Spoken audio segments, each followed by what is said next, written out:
Right, now there's some videos I want to make in the future about books that I've read, basically books that I found really useful and helpful for me personally in recovery. That's to come, but at the minute there's a book I'm reading at the minute. It's The Story of the Human Body. Here it is, by Daniel Lieberman, and I'm finding it really, really, really inspiring.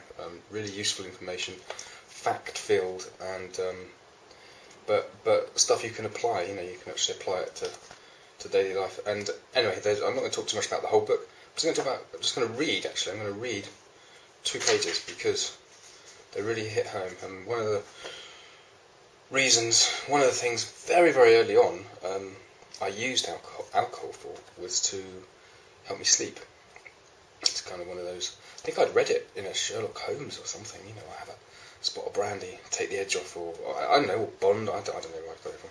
But anyway, the idea was that it was alcohol can help you sleep, which I don't know, doesn't really, to be honest. It sort of relaxes you. Yeah, it can relax you, but yeah, certainly in the long where I ended up, it doesn't help you sleep. That's basically what I'm saying. So one of the things I'm dead chuffed about going down this recovery journey is I sleep like a log now. Never ever thought that would happen. And I value my sleep so highly. And anyway, this chapter is just talking about sleep. It's actually, well, not chapter, sorry, it's a couple of pages. And it's out of a chapter called Modern Times, Modern Bodies, but this is talking about industrial sleep, and it's just on sleep, basically. Did you get enough sleep last night?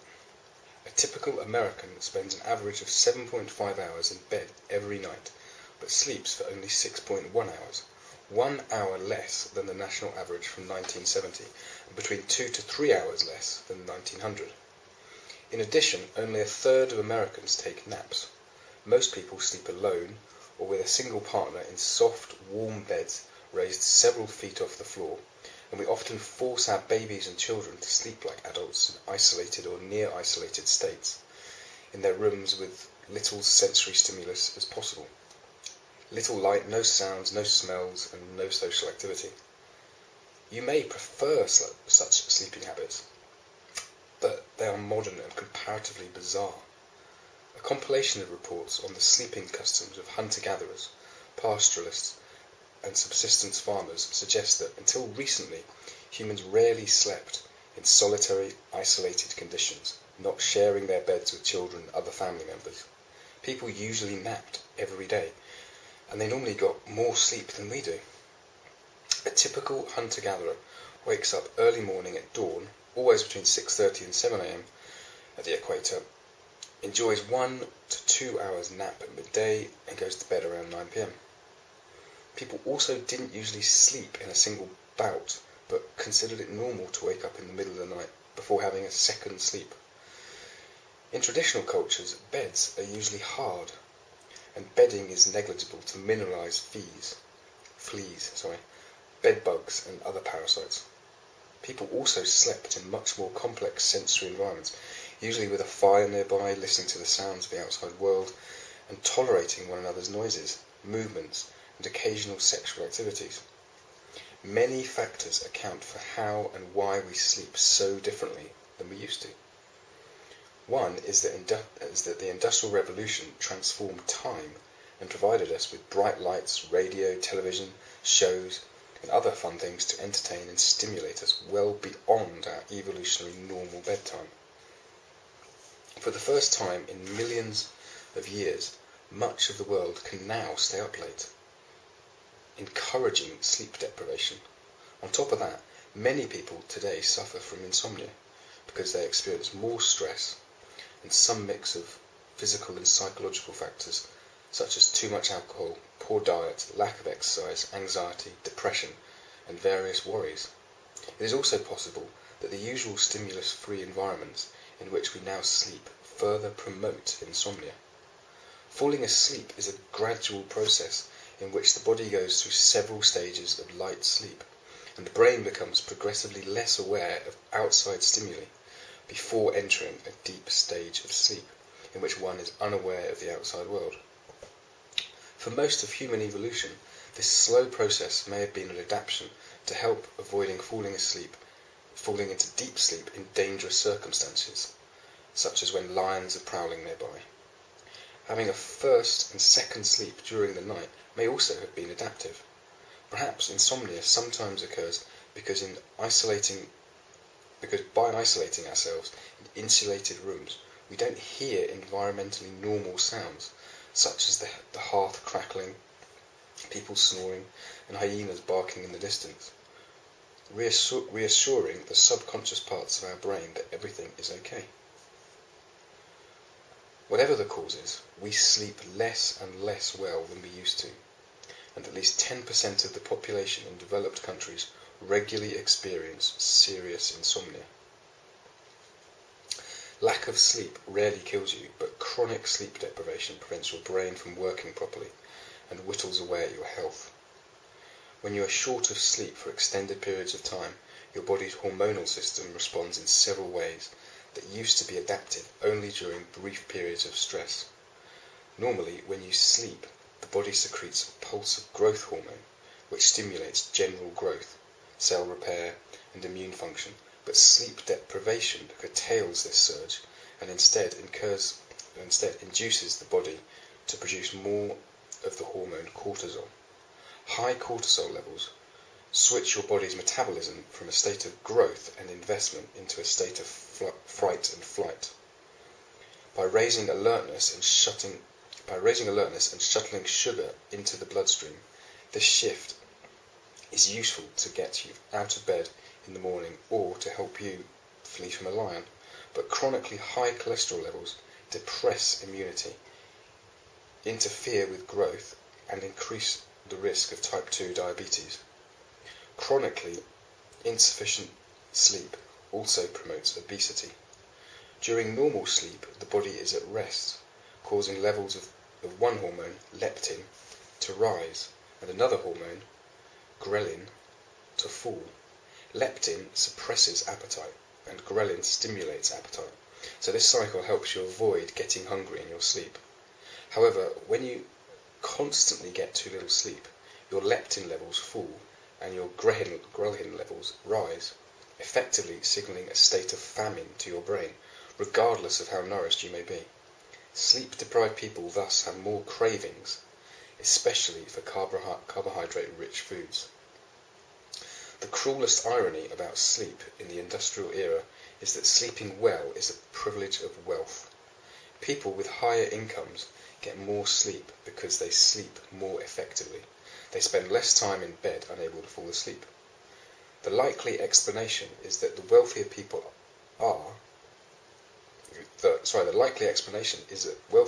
are less stressed and thus fall asleep more easily. For people struggling to make ends meet, daily stress and insufficient sleep lead to a vicious cycle because stress inhibits sleep and insufficient sleep elevates stress. Let's just think about that for a bit.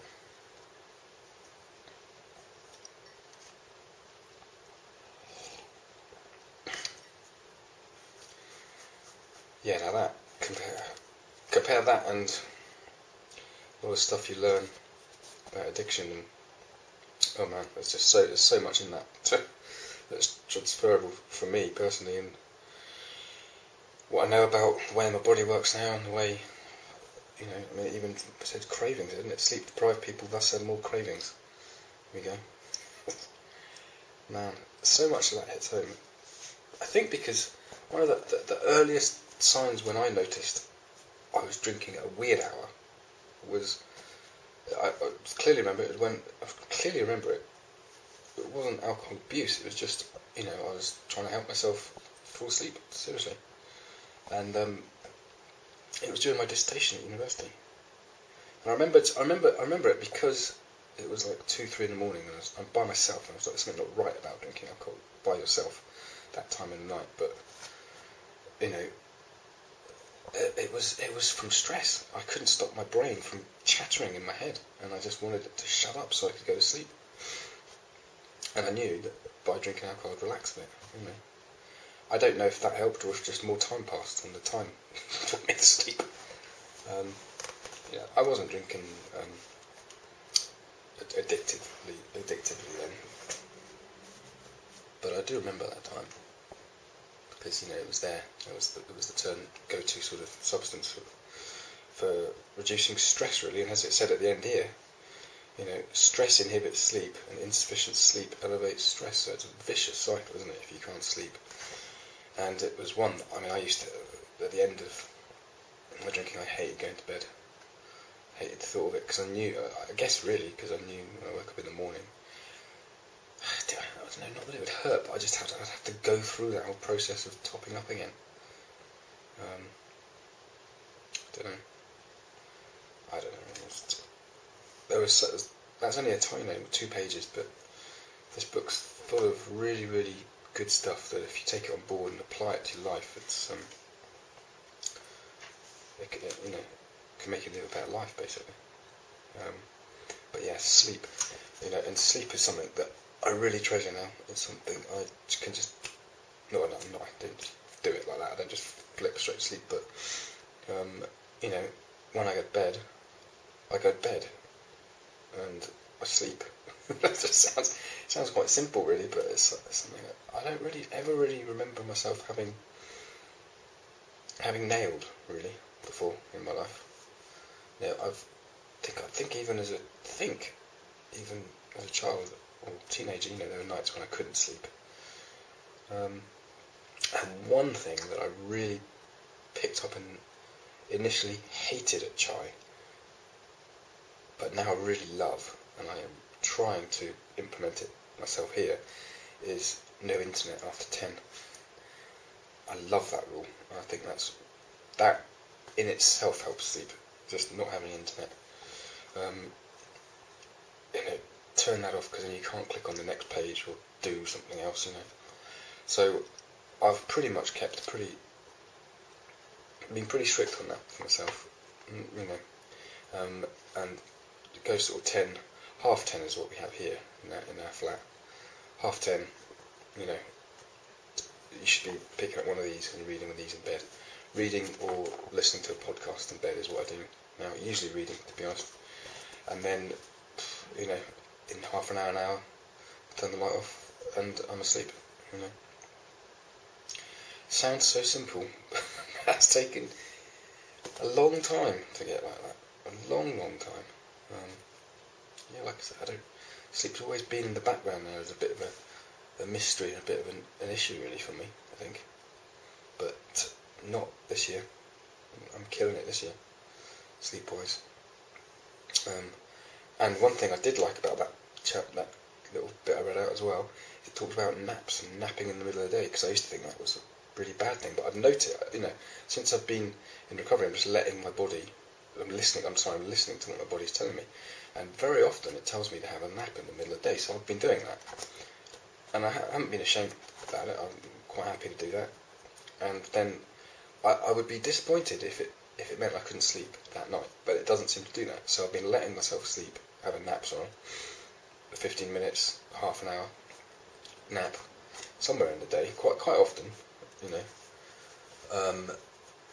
maybe not in the middle of the day, maybe when you get in from work, or in the early evening if you just feel tired, have a sleep. It doesn't, as long as your general sleeping pattern's still pretty good, just listen to your body. Actually, just listen. If your body needs to sleep, if it's telling you that it needs to sleep, it needs to sleep. Just go. And yeah, I've been doing that. I've been listening to what it says, and it hasn't been affecting my sleep at night. So nice to get some confirmation of what I'm doing is normal and natural, and it feels good. But yeah, I wanted to share that little chapter, and yeah, I'm thoroughly enjoying this book. If you get a chance to get out of the library, read it. Good book.